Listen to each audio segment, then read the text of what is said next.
नमस्कार प्यारे विद्यार्थियों, मैं मनोज जागलान एक बार फिर आपके साथ लाइव हूं और हम पढ़ रहे थे भारत की नदियां। पिछले 2-3 दिन से क्लास हुई नहीं थी क्योंकि मैं छुट्टी पे था। तो आज जो हम बातें करेंगे वो उससे आगे की करेंगे। इससे पहले जो हमने क्लास पढ़ी थी उसमें हमने नर्मदा और ताप्ती नदियां पढ़ी थी, लेकिन ताप्ती नदी में आवाज जो थी वो कम आई थी या बंद हो गई थी किसी कारणवश। तो हम क्या करेंगे, उसको रिपीट कर देंगे। चलो करते हैं शुरू। सभी बच्चे जल्दी से लाइव आ जाओ और एक बार ये बताओ ऑडियो वीडियो सब सही है क्या? ओके, सब कुछ सही है तो फिर शुरू करते हैं। हमारी जो बात चल रही थी भी वो ताप्ती नदी की चल रही थी। हाँ, तो शुरू करते हैं। ताप्ती। ताप्ती, आपको पता है कि ये हमारा भारत है और हम पढ़ रहे हैं प्रायद्वीपीय भारत की नदियां। और इससे पहले हमने जो नदी पढ़ी थी वो नर्मदा नदी पढ़ी थी, जो भ्रंश घाटी से बहती है, विंध्याचल और सतपुड़ा के बीच से बहती है। पूर्व से पश्चिम बहने वाली सबसे लंबी नदी नर्मदा नदी है, जो मृत घाटी से बहती है। ये बात हमने कही थी, मृत घाटी भ्रंश घाटी एक ही बात होती है। जब एक पर्वतीय भाग ऊंचा होता है और इधर भी ऊंचा होता है और बीच वाला भाग नीचे धंस जाए या ये दोनों भाग ऊपर उठ जाए, तो ये बीच में जो बनता है इसको बोलते हैं भ्रंश घाटी, रिफ्ट वैली। रिफ्ट वैली बोलते हैं इसको। और इसी रिफ्ट वैली से आपकी नर्मदा और ताप्ती नदियां बहती हैं। ये बिल्कुल सही बात है, नर्मदा और ताप्ती नदियां बहती हैं। तो नर्मदा हमने देखी, अभी हम देखेंगे ताप्ती। ये ताप्ती नदी है, सूरत के निकट खंबात की खाड़ी में गिर जाती है। इधर आपका जो पर्वत होता है वो होता है सतपुड़ा, सतपुड़ा पर्वत होता है। और इसके नीचे की तरफ पश्चिमी घाट होता है, नीचे की तरफ पश्चिमी घाट होता है। तो आपको ये भी बताना हो सकता है कि ये सतपुड़ा व पश्चिमी घाट के बीच से बहती है, ऐसा भी हो सकता है। गुड इवनिंग, नमस्ते, राम राम सभी को। हाँ सर, हाँ रुक तो रही है, चलो कोई बात नहीं। देखते हैं अगली बात पे, नर्मदा नदी, है ना। नर्मदा नदी का उद्गम कहाँ है भी? तो आपको पता होना चाहिए, उद्गम तो मध्य प्रदेश में है। उद्गम मध्य प्रदेश में, एमपी में कहां से होता है? आपका मुल्ताई की पहाड़ी से होता है, मुल्ताई की पहाड़ी। मध्य प्रदेश में मुल्ताई की पहाड़ी से, मुल्ताई की पहाड़ी से। और आपका अंत कहां है इस नदी का? खंबात की खाड़ी में। खंबात की खाड़ी में ये आपकी नदी गिरती है। ये नर्मदा और ताप्ती दोनों की दोनों खंबात की खाड़ी में गिरती है। दोनों की दोनों भ्रंश घाटी से बहती है। दोनों की दोनों एस्चुरी बनाती है, एस्चुरी, एस्चुरी बनाती है। Speed check. दोनों की दोनों क्या बनाती है? एस्चुरी बनाती है। हाँ, ये आपकी कुछ चुनिंदा बातें हैं। यह सतपुड़ा के दक्षिण में, सतपुड़ा के दक्षिण में भ्रंश घाटी से बहती है, भ्रंश घाटी से बहती है। तथा क्या करती? स्पीड सही।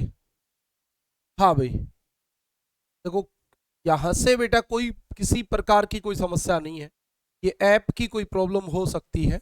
हाँ, भ्रंश घाटी से बहती है तथा सूरत के निकट, सूरत के निकट खंबात की खाड़ी में गिरती है, खंबात की खाड़ी में गिरती है। एक बार फिर बता दूं, नर्मदा और ताप्ती दोनों में क्या समानता है? नर्मदा और ताप्ती दोनों में समानताएं क्या है? दोनों भ्रंश घाटी से बहती है, दोनों पूर्व से पश्चिम बहती है, दोनों एस्चुरी बनाती हैं। एस्चुरी आपको पता ही होगा। हाँ, 2-3 दिन बेटा मैं छुट्टी पे था, ये बात आपको मैं बतानी भूल गया। कैसे भूल गया? क्योंकि जिस दिन हमें ये बात बतानी थी कि अगले 3 दिन क्लास नहीं होगी, उसी दिन आंधी आ गई और क्लास बीच में रुक गई, तो हम बता ही नहीं पाए। नहीं तो आपको पहले इन्फॉर्म कर देते। रितु गोदारा नमस्ते बेटा। हाँ, चलो सभी बच्चों को नमस्ते, राम राम। हाँ भाई, अगली बात पे चलते हैं। एस्चुरी क्या होती है मैंने पहले भी बताया, जैसे आपका ये वाला भाग है और ये आपका आ गया एकदम से समुंदर, ये समुंदर आ गया, इधर से नदी आई और वो अपने साथ जो रेत मिट्टी लाई उसको फेंक के मारा, वो जाके नीचे जम गई, वो यहाँ दिखी नहीं, बाहर दिखी नहीं। तो ऐसा जब जमा होता है तो उसको एस्चुरी कहते हैं। और जब यही तट आपका ऐसे ना होके ऐसे हो और आपका समुद्र में पानी ऐसे भरा हो तो नदी आएगी और वो रेत मिट्टी का जमाव करेगी, वो रेत मिट्टी बाहर दिखेगी। अब बाहर दिखेगी तो हम उसको क्या कहेंगे, डेल्टा। डेल्टा। और ये वाली क्या हो गई, एस्चुरी, ये वाली एस्चुरी हो गई। अंकिता बेटा मैं ऐसे ज्यादा छुट्टी तो नहीं लेता हूं, आपको क्या लगता है ज्यादा छुट्टी लेता हूं मैं? ओके ओके बेटा। हाँ, एस्चुरी बात समझ में आई क्या होती है, जब नदी के मार्ग में ढाल तेज हो और आगे समुद्र नीचा हो तो नदियां से रेत को जोर से फेंक के मारेगी और वो समुद्र में चली जाएगी, वो जमेगी नहीं, उसी का नाम होता है एस्चुरी। एस्चुरी नाम होता है। ये खंबात की खाड़ी में गिरती है, क्या बनाती है, एस्चुएरी, एस्चुएरी बनाती है। ठीक है जी, एस्चुरी बनाती है, बिल्कुल सही बात है। लंबाई कितनी है, 724 किलोमीटर। ज्यादा सवाल आता नहीं है, लंबाई का सवाल जब भी आएगा तो गंगा का आ सकता है, ब्रह्मपुत्र का आ सकता है, सिंधु का आ सकता है, बाकी का नहीं आएगा। ये 724 किलोमीटर लंबी है, इस बात को भी समझे। हाँ, इसमें गुजरात में एक बांध बना है, गुजरात में उकाई बांध बना है, उकाई बांध बना है। गुजरात में कौन सा बांध बना है, उकाई बांध। अच्छा, उकाई बांध बना है तो ठीक है गुजरात में। एक यहाँ काकरा पारा परियोजना है, काकरा पारा परमाणु विद्युत परियोजना है जो इसके किनारे स्थित है। सींद लाइब्रेरी से राम राम, राम राम भाई, राम राम। ओके बेटा। हाँ, इसके किनारे, इसके किनारे क्या है, इसके किनारे काकरा पारा, काकरा पारा परमाणु विद्युत ग्रह, विद्युत ग्रह स्थित है। काकरा पारा परमाणु विद्युत ग्रह स्थित है। ये सवाल साथ साथ याद हो जाए तो थोड़ा ज्यादा सही रहेगा। काकरा पारा परमाणु विद्युत ग्रह कहाँ है, काकरा पारा परमाणु विद्युत ग्रह गुजरात में है। उकाई बांध किस नदी पे, ताप्ती पे। और कहाँ स्थित है, गुजरात में।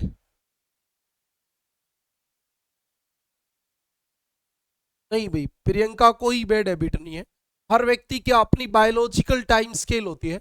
अब आपका मन जब करे, आपका, आप जब ज्यादा एनर्जेटिक महसूस करो उसी समय पढ़ो, चाहे आप सुबह ज्यादा करें चाहे शाम को ज्यादा अच्छा लगे, जब आपको अच्छा लगे तभी पढ़ो, कोई इशू नहीं है।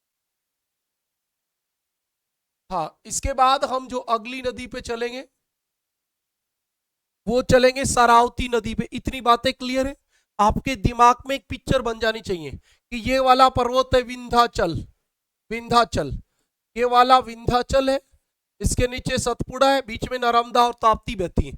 इनकी जो भी सहायक नदी होंगी वो ऐसे आके मिलेंगी और ऐसे आके मिलेंगी तो ये आयताकार अपवा प्रतिरूप बनाएंगे, आयताकार अपवा प्रतिरूप बनाएंगे।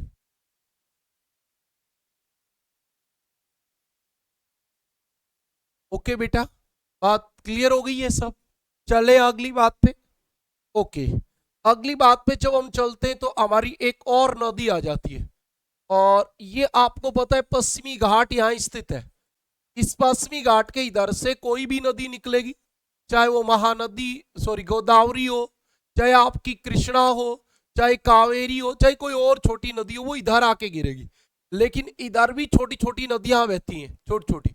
उनमें एक नदी की बात हम और करेंगे, इसकी, सरावती की। एक्चुअली में सरावती नदी कोई बहुत विशेष नहीं है, लेकिन ये एक जलप्रपात बनाती है और उस जलप्रपात का नाम है जोग, जोग या गरसोपा जलप्रपात। जोग या गरसोपा जलप्रपात 253 मीटर ऊंचा है और ये आपका कर्नाटक में और पूरे भारत का सबसे ऊंचा जलप्रपात है। अब आप में से कोई एनसीईआरटी पढ़ता है तो वो ये भी बता सकता है, नहीं सर मैंने कुच्ची कला पढ़ा था, कुच्ची कला। अच्छा, कुच्ची कला क्या है मुझे कमेंट करके बताओ आप, तब तक मैं आपको अगली बात बताता हूं। हाँ, चलो बेटा, सरावती सरावती नदी, सरावती नदी। काम की बात पे आ जाता हूं सीधा, है ना, सीधा ये वाली बात है सरावती नदी की, कि कर्नाटक के शिमोगा जिले से निकलती है, कर्नाटक के शिमोगा जिले से निकलती है, कर्नाटक के शिमोगा जिले से निकलती है। अंत सीधा आप लिख दो अरब सागर।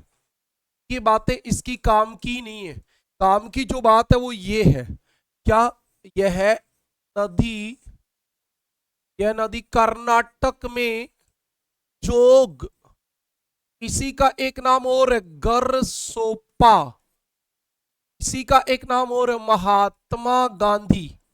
ये तो राजनीतिक चीजें हैं, निकाल देते हैं। महात्मा गांधी जलप्रपात, जलप्रपात होता क्या है, वाटरफॉल होता है, वाटरफॉल, है ना। 253 मीटर जलप्रपात स्थित है, जो भारत का सबसे ऊंचा जलप्रपात है, ऊंचा जलप्रपात है, तो भारत का सबसे ऊंचा जलप्रपात है, भारत का सबसे ऊंचा वाटरफॉल। अच्छा, नदी का पानी, ध्यान से सुने मैं जो बात बोल रहा हूं, नदी का पानी जब ऊपर से नीचे गिरे, नदी का पानी जब ऊपर से नीचे गिरे तब हम उसको क्या बोलेंगे, जलप्रपात। और जब बारिश का पानी पहाड़ के ऊपर से गिरे, हाँ बेरी तो गोदारा, बिल्कुल सही बात है बेटा। उस दिन आवाज नहीं आ पाई थी ना, ताप्ती और सरावती में आवाज नहीं आई थी, वीडियो में डिस्टर्ब हो गया था, इसलिए मैंने पीछे का रिपीट कर दिया दोबारा से। हाँ भाई Sushila, good evening, good evening, नमस्ते, राम राम बेटा। जो बात मैंने पूछी वो आपने उत्तर नहीं बताया। कुच्ची कला और योग गरसोपा में क्या अंतर है, कब कौन सा उत्तर करना है ये आपको बताना है बेटा। ये जलप्रपात होता है तो सर, जैसे ये आपका पहाड़ है, ये एक पहाड़ है और इसमें बारिश का पानी ऊपर से नीचे गिर रहा है, बारिश का पानी, ये बादल बन गया बारिश का पानी, तो इसका नाम होता है झरना, मतलब झरना। अच्छा, इन समस्या क्या है, इंग्लिश में दोनों को ही वाटरफॉल कहते हैं, हिंदी में अलग चीज होती है। झरने में बारिश का पानी ऊपर से नीचे गिरता है, बारिश का पानी, और जलप्रपात वाटरफॉल में नदी का पानी ऊपर से नीचे गिरता है। एक्चुअली तो यही डिफरेंस होता है। तो भारत का सबसे ऊंचा झरना जो है वो कुच्ची कला है, कुच्ची कला। तब तक आपको सारी बातें बतानी, मैं आखिर में मैं अपने आप बता दूंगा कुच्ची कला की बात। अभी आपको इतना याद रखना है कि भारत का सबसे ऊंचा जलप्रपात कौन सा है, जोग या गरसोपा। कौन सी नदी पर स्थित है, सरावती पर। कहां बनाती है सरावती नदी, कर्नाटक में, कर्नाटक में पश्चिमी घाट के ऊपर, पश्चिमी घाट पे। ये आपकी काम की बात है। अनीता नमस्ते बेटा, नमस्ते। हाँ चलो, इतनी बात क्लियर हो गई। जल्दी से बताया करो, कमेंट करने में बड़ी कोताही करते हो, जबकि आपको कमेंट जिसने भी जो कंप्लीट हो जाता है या बात नहीं समझ में आती तो तुरंत करना चाहिए कि सर ये बात दोबारा बताओ, या हाँ सर समझ में आ गई, आगे बढ़ो। ओके, अब मेरे दिमाग में एक सवाल आ रहा है और वो मुझे लग रहा है कि ऐसे क्वेश्चन एग्जाम में खूब आते हैं। जैसे ये आपका इधर पश्चिमी घाट है, ये वाला पश्चिमी घाट है, हाँ ये पश्चिमी घाट है, और भी अरब सागर में नदी गिरती है, जैसे आपको पता होगा कि एक तो गिरती है लूणी, लूणी गिरती है, फिर एक पश्चिमी बनास गिरती है, पश्चिमी बनास, फिर आपकी एक साबरमती गिरती है, साबरमती, फिर आपकी एक ये वाली माही गिरती है, माही, फिर आपकी नर्मदा आती है, नर्मदा, फिर आपकी एक नदी आती है ताप्ती, ताप्ती आती है, फिर एक जैसे हमने सरावती पढ़ी, सरावती। इसके अलावा भी छोटी छोटी नदियां हैं, नर्मदा, ताप्ती, शरावती के बाद गोवा में मांडवी व जुआरी, छोटी सी एकदम, यहां मांडवी व जुआरी। अच्छा, मांडवी, मांडवी व जुआरी, जुआरी, ये दोनों गोवा की नदी है, ये भी अरब सागर में गिरती है। अब इसके बाद आप केरल में चलोगे तो केरल में एक भरतपुछा नदी है, एक पेरियार नदी है, एक पाबा नदी है, पाबा, पाबा। तो मैं चाह रहा हूं कि इनका एक क्रम लिख देता हूं। अरब सागर में गिरने वाली नदियां। अरब सागर में गिरने वाली नदियां कौन कौन सी? पहले शुरू कर देते हैं लूनी से। एक्चुअली में तो लूनी कच्छ के रण रण में लुप्त हो जाती है, पहुंचती तो नहीं है, कच्छ के रण तक ही आती है, लेकिन फिर भी हमें इसी का नाम बताना होता है। पश्चिमी बनास सिरोही से निकल के आएगी और ये भी कच्छ के रण में लुप्त। लुप्त नहीं कह सकते भैया हम इसको, वैसे इसको कहेंगे कच्छ की खाड़ी में गिरती है। कच्छ की खाड़ी में गिरती है, खाड़ी में गिरती है। अच्छा, मुझे कई बार ऐसे लगता है जैसे मैं आपको ये भी अलग अलग बताऊंगा ना कि कच्छ की खाड़ी में लूणी और पश्चिम बनास गिरेंगी, साबरमती माही नर्मदा ताप्ती खंभात की खाड़ी में गिरेंगी, तो आपको याद करने में आसानी होगी, नहीं कि ज्यादा जोर आएगा। और बहुत बच्चों को लगता है सर इतनी बातें थोड़ी आएंगी, अरब सागर में गिरती इतनी बता दो। बेटा एक एक बात जब आप स्पेशलाइजेशन के साथ पढ़ोगे तो आपके लिए आसान होगी, नहीं कि मुश्किल होगी। आप गिनती को 1 2 3 4 5 6 7 सीरीज नंबर वाइज पढ़ोगे तो आपको जोर नहीं आएगा। आप 1 9 8 3 5 4 6 9 8 2 ऐसे पढ़ोगे तो समझ में ही नहीं आएगी कभी। हाँ रितु भाई, रितु भाल, हाँ बिल्कुल बिल्कुल रितु गोदारा, आपने बिल्कुल सही लिखा बेटा। हाँ 3 नंबर नदी पे चलते हैं हम इसके बाद। 3 नंबर, 3 नंबर हमारी आ गई साबरमती। साबरमती के किनारे अहमदाबाद और गांधीनगर दोनों बसे। और गुजरात की ये क्या है, ये आपकी याद रखना है कि प्रदूषित नदी है, खंबात की खाड़ी में गिरेगी, खंबात की खाड़ी में। और प्रदूषित नदी है, गुजरात की प्रदूषित नदी है, गांधीनगर अहमदाबाद बसे हैं। इसके बाद आपकी माही। माही में जब भी एग्जाम में सवाल आएगा एक ही आना है और वही आपको याद रख लेना है। क्या याद रखोगे?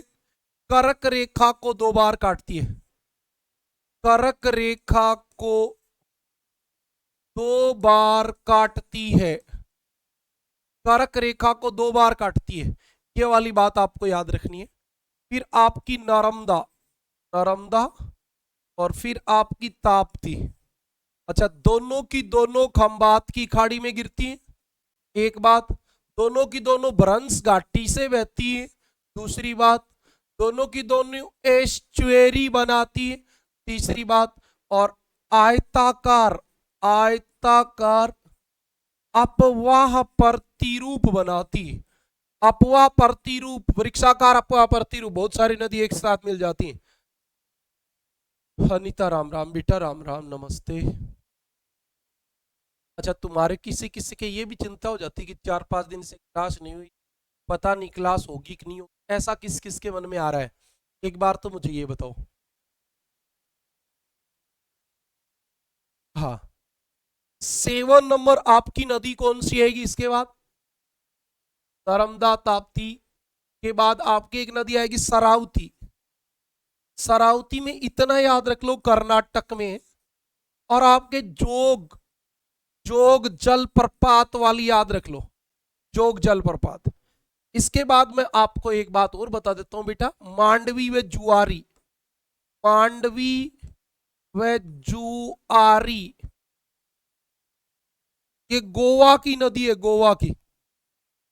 उसके बाद आपको भरत पूछा, भरत पूछा, ये आपकी केरल की है और ये गिरेगी कहां? अरब सागर में।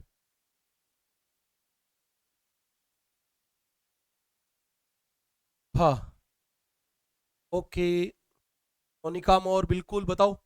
भरत पूछा के बाद आपकी एक पेरियार नदी होती है, पेरियार, पेरियार, पेरियार। और लास्ट नदी आपकी पाबा, पाबा, पाबा। पाबा जो है ना बेटा, ये बेबनाद, बेबनाद झील में गिरती है, झील में गिरती है। बेबनाद झील केरल में है, शायद आपको पता भी है, बेबनाद झील केरल में।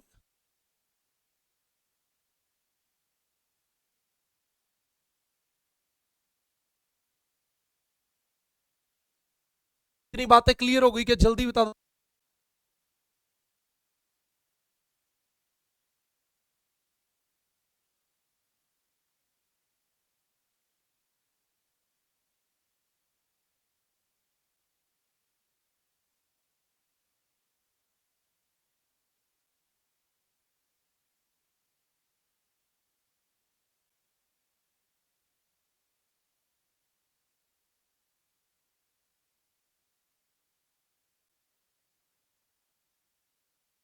ओके बेटा, इतनी बातें क्लियर है। देखो ये वाला पेज जो है वो जीके के लिए बड़ा इंपॉर्टेंट। बेटा रितु गोदारा, मैंने एक बार तो ये बात बता दी, दिन में ये बताने वाला था। कॉमनली बात, सीधी सी बात है, आप सब लोग भी पता है, हरियाणा के हैं, थोड़ी करनी होती है, क्यों गाँव निकलवाने जाना था मेरे को, ये पहले से निर्धारित था।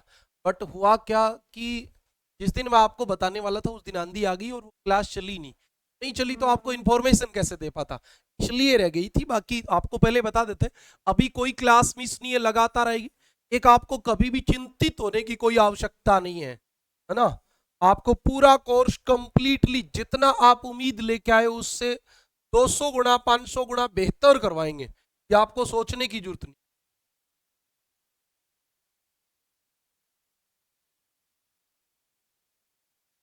ओके,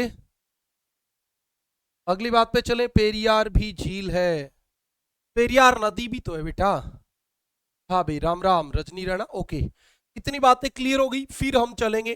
अब अब हम कहाँ चलेंगे बेटा, हमारी अगली नदी की ओर। और अगली हमारी नदी जो होंगी वो अब मोटी मोटी जो हम चर्चा करेंगे वो सबसे पहले करेंगे महानदी की, इस वाली नदी की, महानदी की। महानदी के बाद हम जो बात करेंगे वो करेंगे गोदावरी की, गोदावरी की, इस गोदावरी की करेंगे। और गोदावरी के बाद करेंगे कृष्णा की, कृष्णा की, दोनों मिलके और समुद्र में गिरती हैं, दोनों का डेल्टा एक साथ बनता है। और फिर हमारी एक नदी रहने वाली है कावेरी। मेनली हमारी चार ही नदी है, महानदी, गोदावरी, कृष्णा और कावेरी। ये चार नदियां हम डिस्कस करने वाले हैं आज।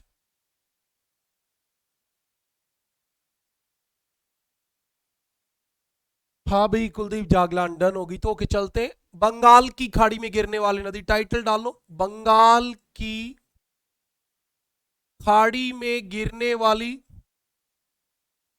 खाड़ी में गिरने वाली नदियां।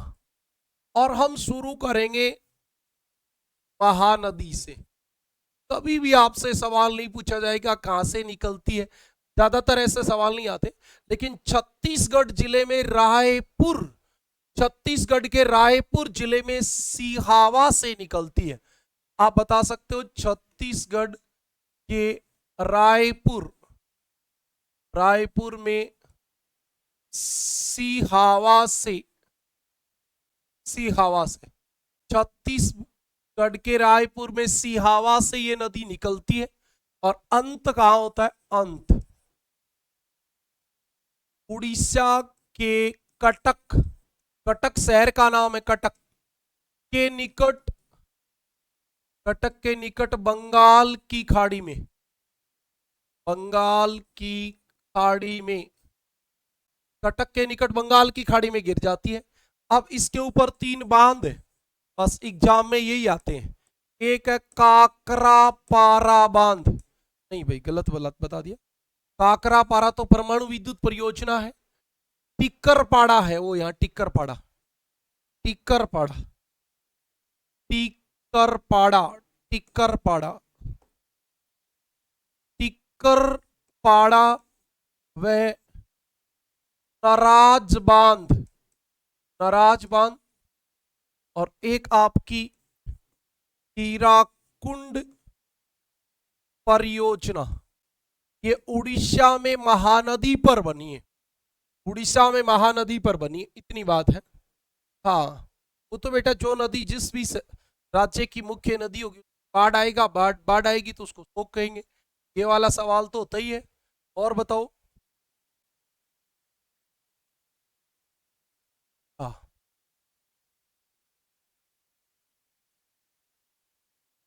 सिहावा से या सिहावा पहाड़ी का नाम ही है बेटे। Okay okay. भारत का सबसे ऊंचा बांध टिहरी बांध है बेटा रितु, और हमने ये बात की भी है, भारत का सबसे ऊंचा बांध टिहरी बांध है।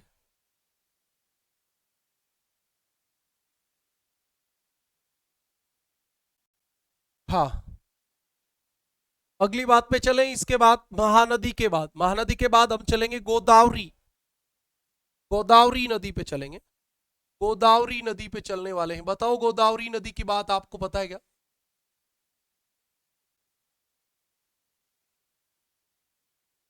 गोदावरी।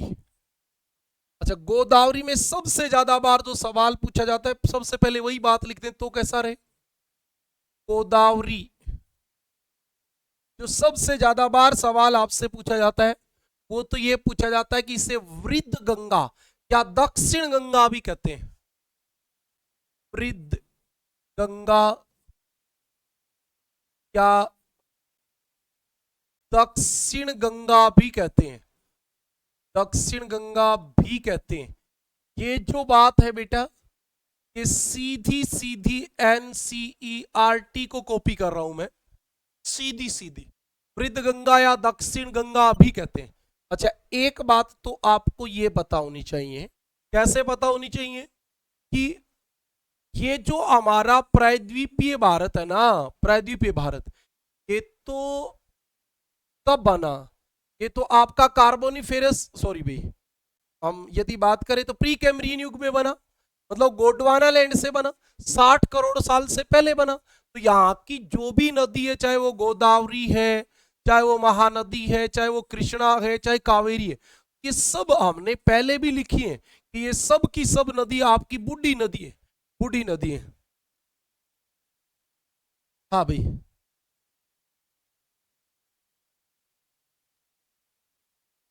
राजेश, कौन सा चैनल वाला टॉपिक बता रहा है तू?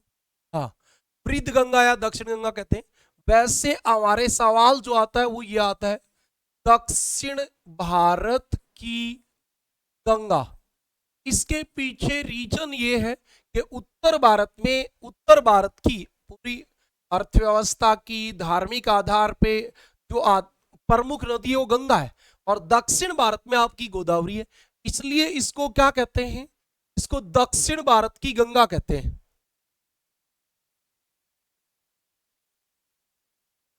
हाँ, इनमें अभी यही बेटा, 1 मिनट आप रीतु को जरा थोड़ा वेट करें। इसके बाद मैं आपको ये बातें क्लियर करूंगा कि मैं क्या कहना चाह रहा हूं। हाँ, उसके बाद आपको एक बात और देखनी है। ये जो है इसकी लंबाई 1465 किलोमीटर, 1465 किलोमीटर। इसका मतलब क्या होगी? प्रायद्वीपीय भारत, प्रायद्वीपीय भारत या दक्षिण भारत की सबसे लंबी नदी, सबसे लंबी नदी, दक्षिण भारत की सबसे लंबी नदी, प्रायद्वीपीय भारत या दक्षिण भारत की सबसे लंबी नदी है। हाँ दीपक बेटा, सही बात है ये भी। ये आपकी निकलती कहां से? अब सवाल आएगा उद्गम। हम बात करें उद्गम की, तो इसका उद्गम जो है भी वो कहां है? महाराष्ट्र के नासिक जिले में त्र्यंबक से है। ये त्र्यंबक शब्द बहुत बार पूछा गया है। महाराष्ट्र के नासिक जिले में त्र्यंबक, त्र्यंबक से।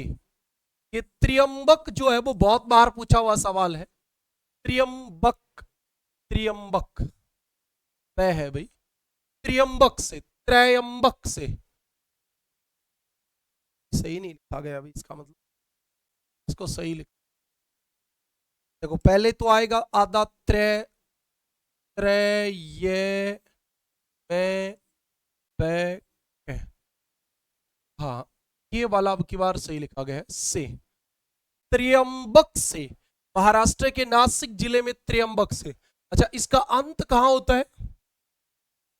अंत राजमुंद्री के निकट, राजमुंद्री के निकट बंगाल की खाड़ी से, राजमुंद्री के निकट बंगाल की खाड़ी से निकलती है। तो में ही बात। अब आपको दो बातें, एक तो ये वाली काम की थी। अच्छा, ये लंबाई भी काम की हो सकती है, ये तो काम की है ही है, ये भी काम की। एग्जाम में सवाल इतने ही आते हैं, फिर भी आपको थोड़ा ध्यान रखना है।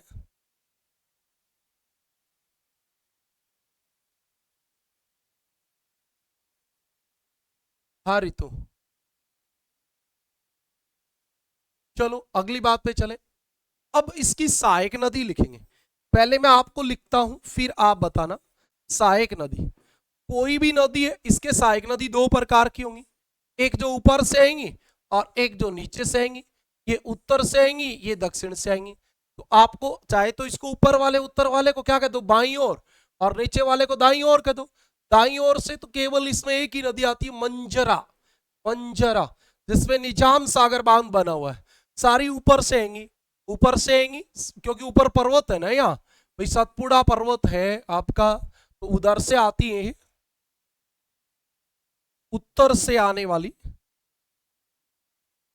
उत्तर या बाई, बाई ओर से, बाई ओर से कौन कौन सी आती है? तो एक तो आपकी नदी है दूधना, एक पूर्णा, दूधना, पूर्णा। अच्छा, दूधना पूर्णा के अलावा पेनगंगा, वेनगंगा, पेनगंगा, वेनगंगा, पेनगंगा, वेनगंगा, वेनगंगा, इंद्रावती, इंद्रावती, दूधना, पूर्णा, पेनगंगा, वेनगंगा, इंद्रावती और प्राणहिता, प्राणहिता। अच्छा, इसको दाई बाई और इसलिए याद करने की ज्यादा जरूरत नहीं है, क्योंकि दक्षिण से केवल एक आती है। तो आप इतना याद रख लो कि जितनी सहायक नदी है उनमें केवल और केवल मंजीरा जो है वो दाई ओर से आएगी, मंजीरा। और मंजीरा के ऊपर एक बांध बना है, निजाम सागर। बेटा निजाम सागर बांध बना है। अब आपको इसका चित्र बना देंगे, निजाम सागर बांध बना है। हाँ, निजाम सागर बांध बना है। ऋतु ऐसा नहीं होता बेटा, जो हमारी मेन नदी होती ना, उसमें हम ये देखते हैं कि दाईं ओर से बाईं ओर से कौन आती है। ऐसा सवाल कई बार आ जाता है। दूसरी बात, इसमें आसानी भी हो जाती है। जैसे दाईं ओर बाईं ओर से देखते ही हमारे ये बात समझ में आएगी, मंजीरा नीचे से आती है। इसको सामान्य वे में पढ़ते ना, याद ही नहीं रहती। अब ये याद रह जाएगी, है ना। उत्तर से दूधना, पूर्णा, पेनगंगा, वेनगंगा, इंद्रावती, प्राणिता, और नीचे से कौन आती है, मंजीरा। मंजीरा के ऊपर निजाम सागर बांध बना है। अब आप इनकी कोई और ट्रिक बना लो, दू, पू, पे, वे, ऐसे कोई अपने हिसाब से। इसी मास्टर की शॉर्ट ट्रिक आपके काम नहीं आएगी बेटा, आपको लगे ना लगे, लेकिन बिल्कुल आने वाली है। आपको खुद को मेहनत करनी पड़ेगी इस बात पे। अच्छा, अब आप देखो, ये आपकी नदी है गोदावरी, और ये जाके गिर गई बंगाल की खाड़ी में, बंगाल की खाड़ी में। ऐसा आप एक चित्र बना सकते हो, फिर आपको सब समझ में आ जाएगा।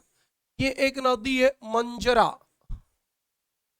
नदी का नाम है मंजरा, और बांध कौन सा बने, निजाम सागर बांध, बांध निजाम सागर बांध। ऊपर से आपकी इसमें एक नदी आएगी दूधना, और एक पूर्णा। इस वाली का नाम है दूधना, इस वाली का नाम है पूर्णा। दूधना पूर्णा दोनों आके मिलती। फिर पेन गंगा आती है, पेन गंगा, पेन गंगा। इसमें आपकी एक नदी मिलती है वर्धा, वर्धा। ये रिवर सिस्टम में तो आएगी ना। उसके बाद वेन गंगा, वेन गंगा, और फिर प्राणहिता, प्राणहिता। मैं तो कहता हूं कि आप ऐसे भी याद रखो कि गोदावरी में सबसे अंत में मिलने वाली नदी प्राणहिता। तो आपको इसमें थोड़ा आसानी हो जाएगी। इंद्रावती भी मिलेगी भाई, हाँ एक इंद्रावती बच गई, इंद्रावती सबसे लास्ट में मिलने वाली इंद्रावती। तो ऐसे आप याद करोगे तो आपको एक ये अच्छा रहेगा, आपको ये याद हो जाएगी।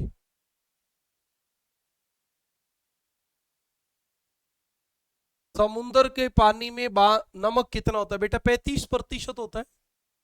समुद्र में औसत लवणता जो होती है ना, समुद्र में औसत लवणता लवणता तो बेटा 35 होती है। और इसके आगे ये ऐसे निशान लगेगा, नीचे 2 और ऊपर 1। इसका मतलब होता है 35 ग्राम प्रति 1000 ग्राम, यानी 1000 ग्राम, 1 किलो पानी में 35 ग्राम नमक मिलेगा।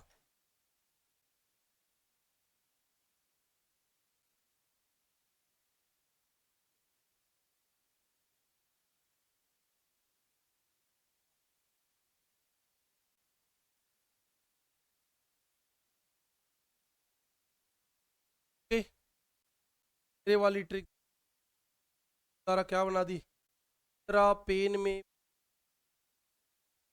प्राण बच गया। डालो भाई, इंदिरा पेन में भी पूर्ण दूध, प्राण बच गए। अपने आप बनाओ बेटा। हाँ, आप अपने हिसाब से बनाओ, ये वाली बात थी। इतनी बातें क्लियर है? चलो ओके करो, फिर मैं अगली बात पे चलता हूं।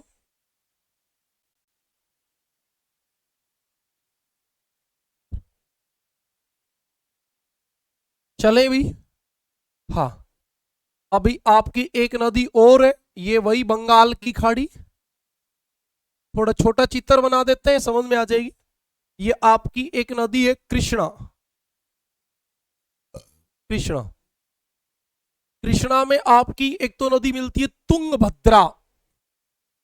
ज्यादा भी याद नहीं रखो तो इतनी याद रख लो, इस नदी का नाम होता है तुंग और इसका नाम होता है भद्रा, और दोनों मिलके मिलती है कृष्णा में, और तब इसका नाम होता है तुंगभद्रा। तुंगभद्रा। और इधर से एक नदी मिलती है भीमा। भीमा। भीमा और तुंगभद्रा, ज्यादातर यही नदी आपसे एग्जाम में पूछी जाती। वैसे यहां पे भी दूध गंगा और घाट प्रभा और एक कोयना नदी भी होती है भी, कोयना। कोयना, कोयना वाली बात आपको याद है क्या? कोयना नदी के ऊपर कोयना बांध बना है, कोयना बांध।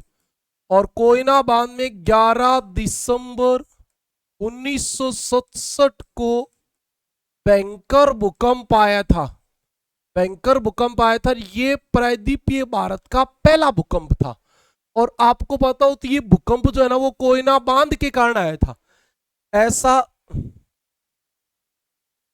हाँ, ऐसा बेटा, ऐसा पहली बार मतलब हुआ था कि प्रायद्वीपीय भारत में पहला भूकंप आया था 11 दिसंबर 1967 को।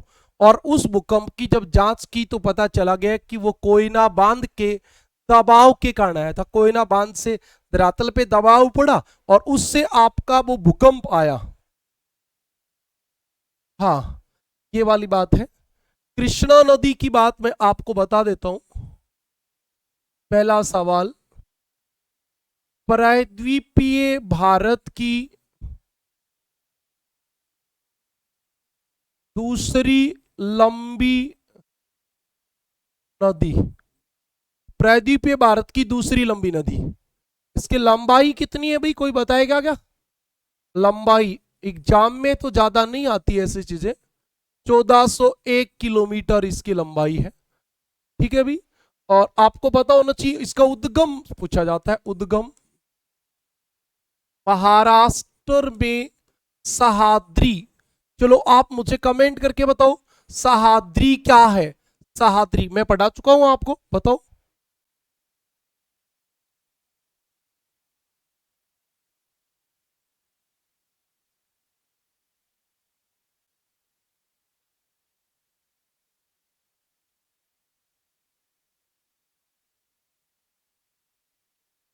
कोई पता नहीं है, ऐसे ही शॉर्ट ट्रिक लिखते रहते हैं। हाँ, अब देखो ये कहाँ है, सहाद्री में महाबलेश्वरम। महाबलेश्वरम, महाबलेश्वरम से निकलती है। उद्गम महाराष्ट्र में सहाद्री में महाबलेश्वरम। सहाद्री का मतलब होता है बेटा सदा हरी भरी रहने वाली नदी। सदा हरी भरी रहने वाली नदी। और अंत कहाँ है? अंत आंध्र प्रदेश में विजयवाड़ा के निकट।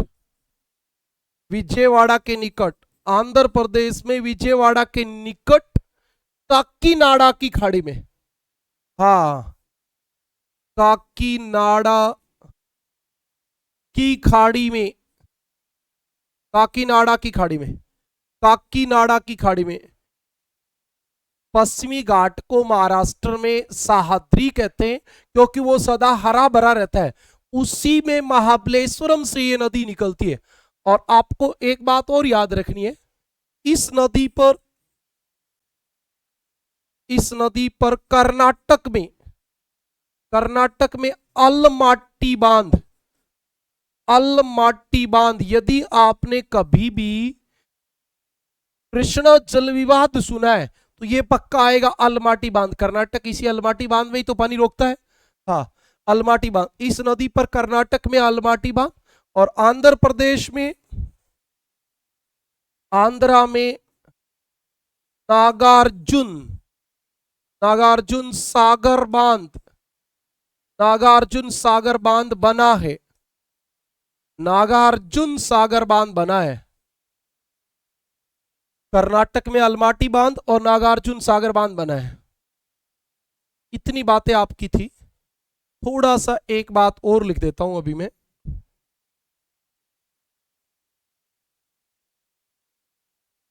सहायक नदी, अब की दाई बाई और नहीं करेंगे, कोयना आएगी आपकी सहायक नदी, कोयना, भीमा, तुंगभद्रा, कोयना, भीमा, तुंगभद्रा। और इसके अलावा आपकी दूध गंगा और घाट प्रभा, दूध गंगा, वैसे एक पंचगंगा भी होती है, पंचगंगा और घाट प्रभा, इसमें एक मात्रा ज्यादा लग गई, पंचगंगा लिखनी थी, पंचगंगा, पंचगंगा घाट प्रभा, ये आपकी बातें ही।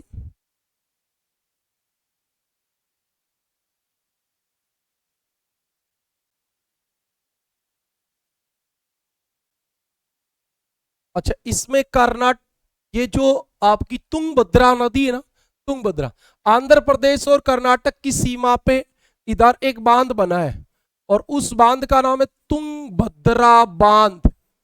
आपको बता दूं, तुंगभद्रा बांध से कभी आपने नाम सुना हो तो विश्व सौरया, विश्व सौरया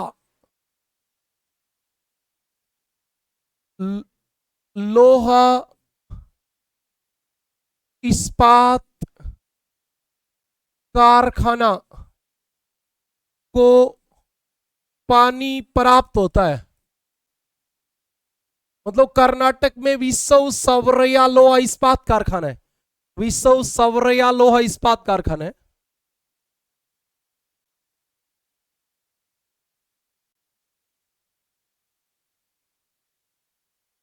शीला रानी कह रही है सर आपकी रिकॉर्डेड क्लास देखते हैं, केवल नमस्ते करने हैं। बेटा नमस्ते, राम राम। और बताओ, बहुत बहुत प्यार आपको। हाँ भाई, चलो इस बात पे क्लियर हो गया, तुंगभद्रा बांध कहां बना हुआ है, ये बात समझ में आ गई। ओके, आंध्र प्रदेश और कर्नाटक की सीमा पे, और उससे विश्व सौरया इस्पात उद्योग को जलापूर्ति होती है। विश्व Saurya iron and steel industry आपके कर्नाटक में है।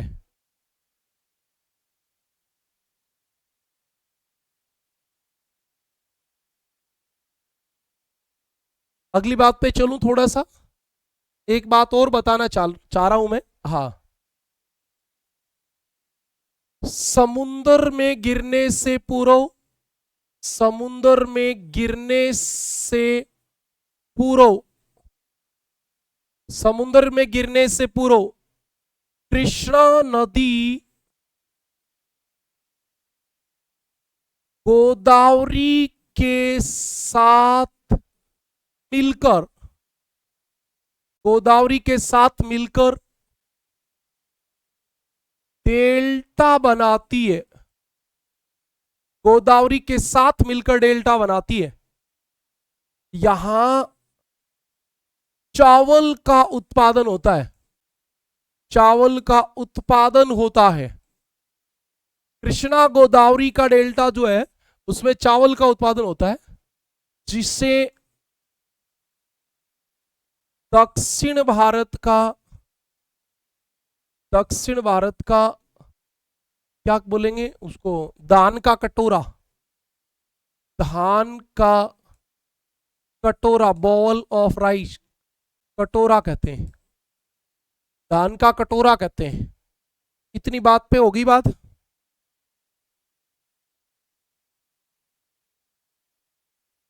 केजी बेसिन, आजकल कृष्णा गोदावरी बेसिन जो है, कृष्णा गोदावरी वो प्राकृतिक गैस के लिए प्रसिद्ध भी है। हाँ, केजी बेसिन, केजी बेसिन प्राकृतिक गैस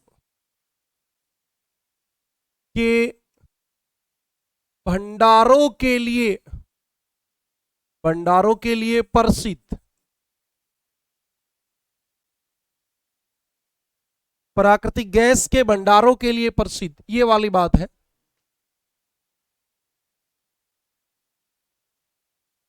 इतनी बातें क्लियर हो गई तो आप जल्दी से कमेंट कर दो, फिर आपको आखिरी मुख्य नदी पढ़ा देते हैं, कावेरी। कावेरी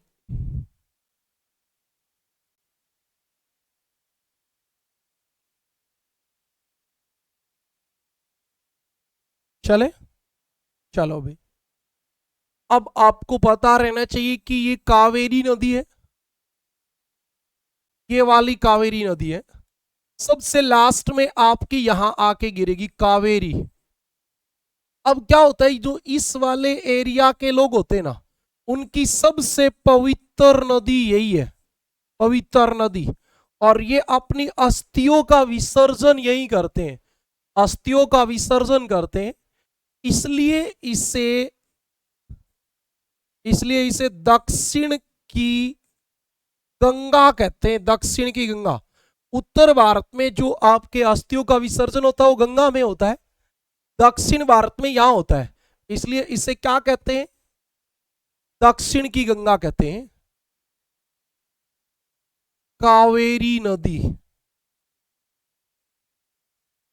कावेरी नदी की पहली बात, उद्गम, ये आपकी तीनों चारों नदी है ना, नर्मदा, ताप्ती, महानदी, गोदावरी, कृष्णा, कावेरी, उनका उद्गम जरूर याद रखना बेटा। के जी बेसिन, के से कृष्णा, जी से गोदावरी, बेसिन का मतलब होता है मैदान, कृष्णा गोदावरी के मैदान में प्राकृतिक गैस पाई जाती है।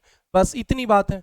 कुलदीप, राजस्थान जीके वाली क्लास होगी भी, आप में से कोई भी बच्चा राजस्थान की तैयारी कर रहा है तो हमने राजस्थान जीके का पर्टिकुलर बैच शुरू कर रखा है, और डी ग्रुप और राजस्थान पुलिस का बैच शुरू कर रखा है। जितनी भी राजस्थान में आने वाली भर्तियां हैं उन सब के लिए आप राजस्थान जीके वाला जो बैच खरीद लेते हो, तो बाकी आपको हिंदी, इंग्लिश, मैथ, रीजनिंग सब पहले से पढ़ाई जाती है, तो आप राजस्थान की कोई भी एग्जाम क्लियर कर सकते हो। आपकी इच्छा हो तब के लिए ये बताया गया है। अब कोई फालतू का क्ल्यू मत देना कि सर हम राजस्थान में नौकरी नहीं करेंगे, हरियाणा में नहीं करेंगे, उधर नहीं करेंगे, वो आपकी इच्छा पे निर्भर है। ओके, कावेरी नदी, कावेरी नदी उद्गम कहां से होता है, कर्नाटक के कुर्ग जिले में, कर्नाटक के कुर्ग जिले में। और कहां से होता है, ब्रह्मागिरी की पहाड़ियों से, ब्रह्मागिरी की पहाड़ियों से,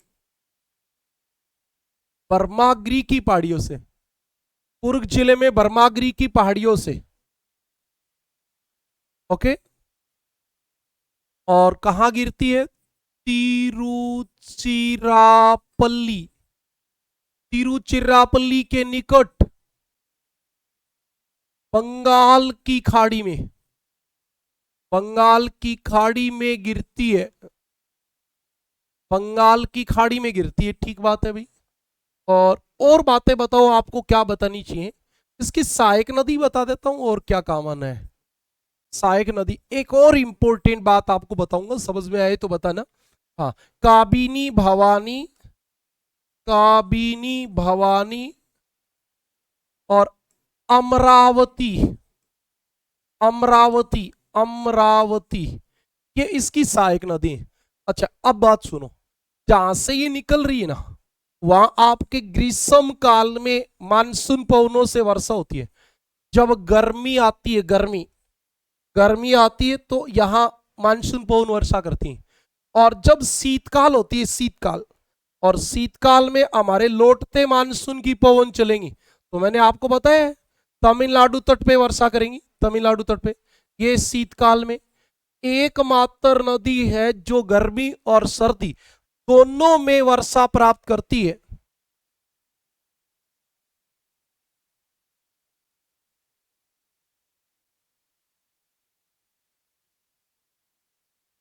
बेटा वहां हमने दक्षिण भारत लिखा था, है ना, यहां दक्षिण की गंगा लिखा है हमने।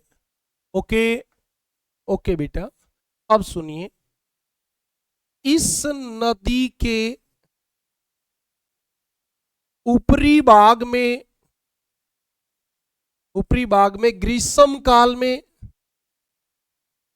ग्रीष्म काल में दक्षिणी पश्चिमी मानसून पवनों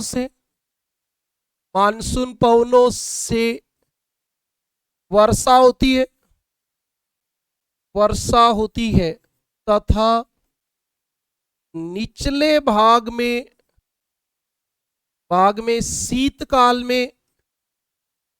शीतकाल में लौटते मानसून से वर्षा होती है, लौटते मानसून से वर्षा होती है। अतः दक्षिण भारत में सबसे कम उतार चढ़ाव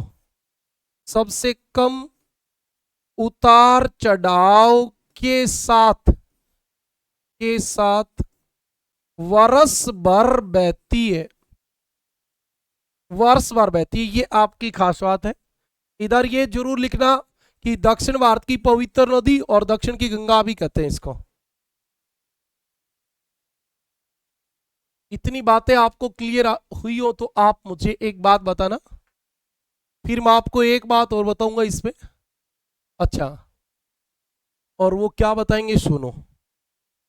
आपको पता होगा भारत में पहली विद्युत परियोजना 1902 में शिव समुद्रम जलप्रपात पे इसी नदी पे लगी थी। यहां लिख देता हूं, भारत की प्रथम जल विद्युत परियोजना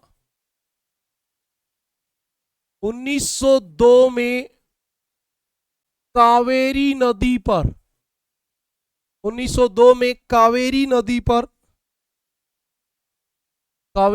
पर शिव समुद्रम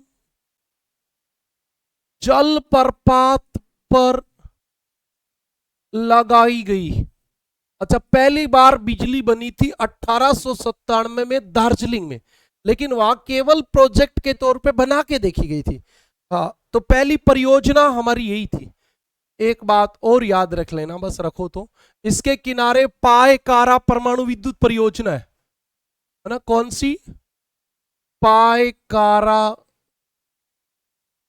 परमाणु विद्युत परियोजना, और ये कहां है? तमिलनाडु में। पायकारा परमाणु विद्युत परियोजना तमिलनाडु में इसी के किनारे स्थित है। चलो जल्दी बता दो, इतनी बातें क्लियर है तो।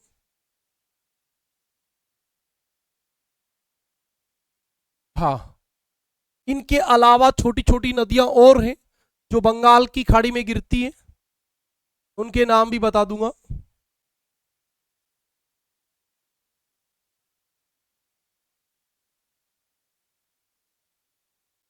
ओके,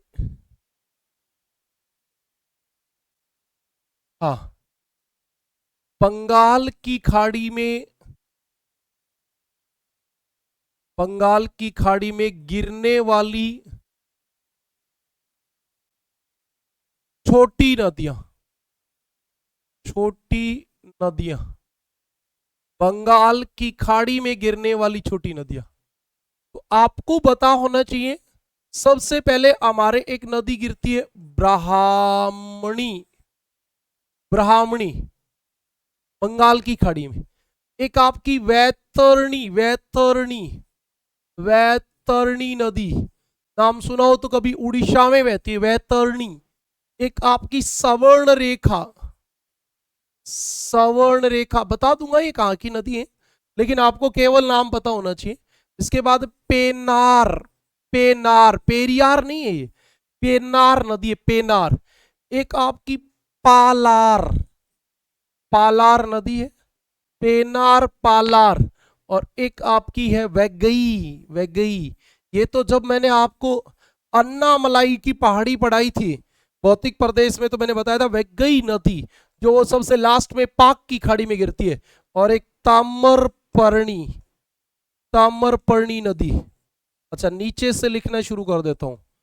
मन्नार की खाड़ी में गिरती है, मन्नार की खाड़ी में गिरती है।